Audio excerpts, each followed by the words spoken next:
Hello, Francesca here and welcome to Diary of a Yorkshire Gardener.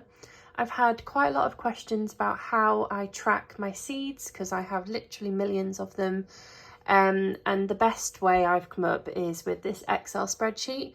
Now it might not work for everyone, but it works for me and it's been a game changer, to be honest. So I thought I'll do a video, I'll talk you through my spreadsheet and the different tabs. And I've also got some seeds here, and I thought we'll put some on together and show you how it works. There we go, you're now in my makeshift glass phone holder and I can be hands-free.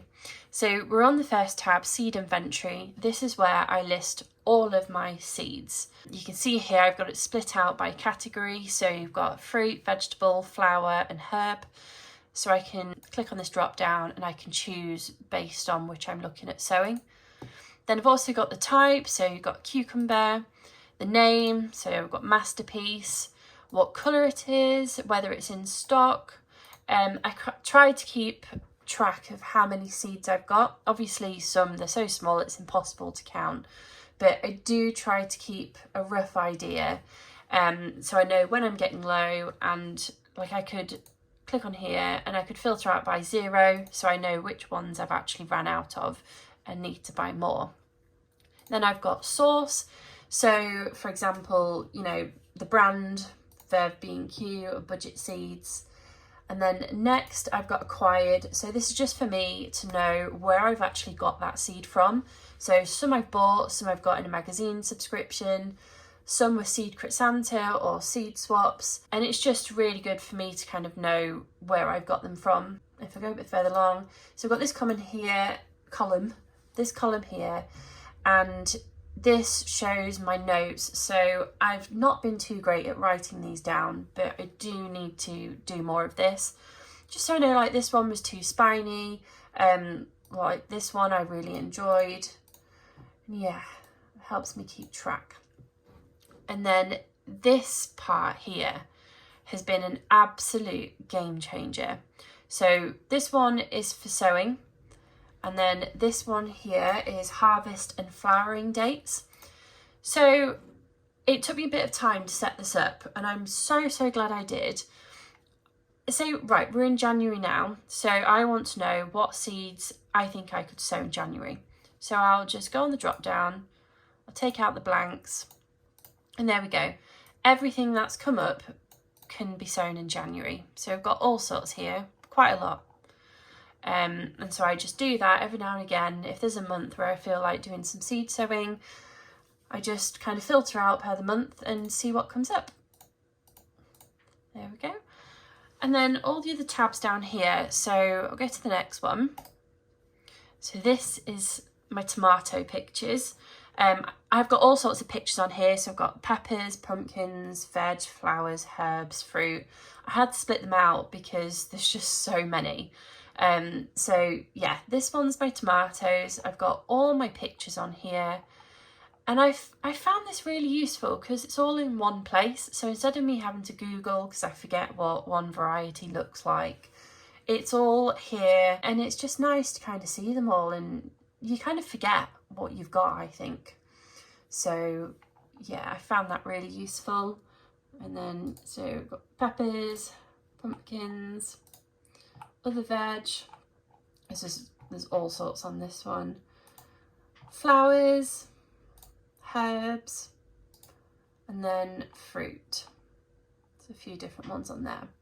And then I also have an inventory, but for bulbs.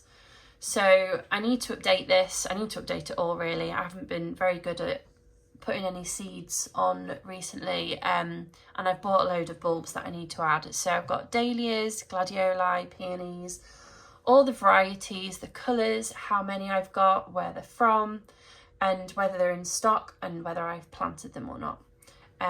You can see I've started adding in things like height, but I haven't finished that. And then next, so these are pictures of all my dahlia tubers that I've got. And then I also have kind of the regular bulb pictures too.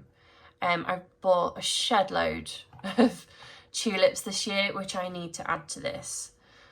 And then I also have a wish list, so I could probably take a few of these off actually. I think I bought some more recently.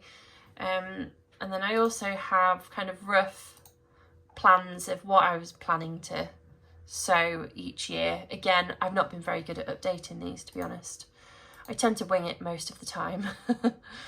So I'm going to go right back to the start. So seed inventory, I've got no filters on. I'm going to go right down to the beginning, to the end. Okay, so I've got some seeds here.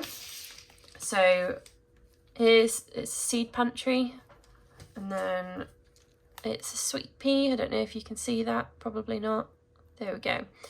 So I'm going to fill this in kind of live as such. So we're going to go flower. So I just do Control D and copy what's above.